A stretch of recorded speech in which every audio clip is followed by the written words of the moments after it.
सरकारी विज्ञापन में शंखचिन्ह व्यवहार को नहीं जवाब मागिले निर्वाचन कमिशन।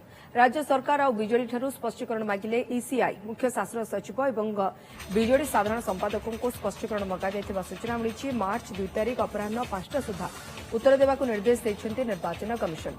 सरकारी पांठि व्यवहार कर दिया विभिन्न विज्ञापन में बीजेडी निर्वाचनी चिन्ह शंखर व्यवहार होता निर्वाचन कमिशन पाखरे अभियोग होता। खबरकागज, टीवी, होर्डिंग एवं ओएसआरटीसी बस आदि विभिन्न माध्यम विज्ञापन दिजा 2016 निर्देशनामार उल्लंघन बोली अभियोग होता। आम ओडिशा नवीन ओडिशा विज्ञापन में शंख चिन्ह को नहीं पूर्व बीजेपी निर्वाचन कमिशन को द्वारस्थ होता।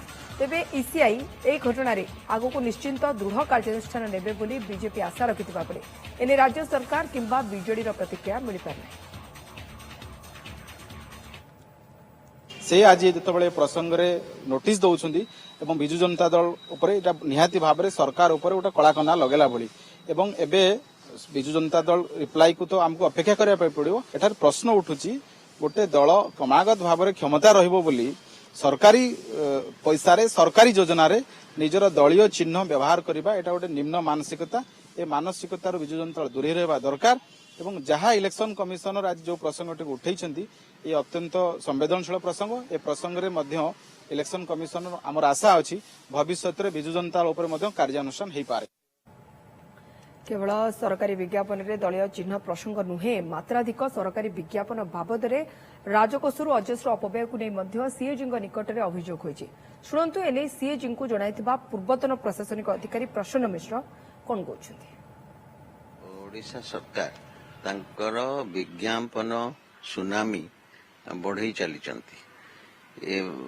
अनेक वर्ष धरी मु प्रक्रिया लक्ष्य करिछि किंतु एई वर्ष जेमिति भाव रे तार सुनामी व्यापक होईछि आगो केबे हे नथला। वर्तमान आ फुल पेज एडवर्टाइजमेंट गोटे जेकोनोसी दैनिक करे गोटे पेज रे सीमित ही रहुनी 2 पेज 3 पेज व्यापिलाणी। बड़ चिंताजनक परिस्थिति सृष्टि होती। आपण देखंतु गोटे दल क्रमागत भाव में 24 वर्ष निरविच्छिन्न शासन रे रहिले।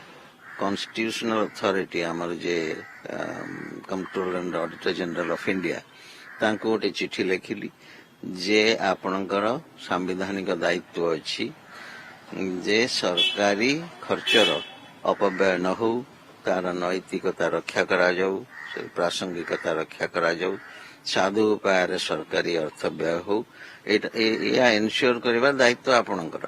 तेणु से दायित्व आपण दायित्व वहन करी यही प्रसंगटी जो उठे तार अनुध्यान करंतु एवं जो अधिकारी माने संपृक्त तांका विरुद्ध शीघ्र कार्यानुष्ठान हो।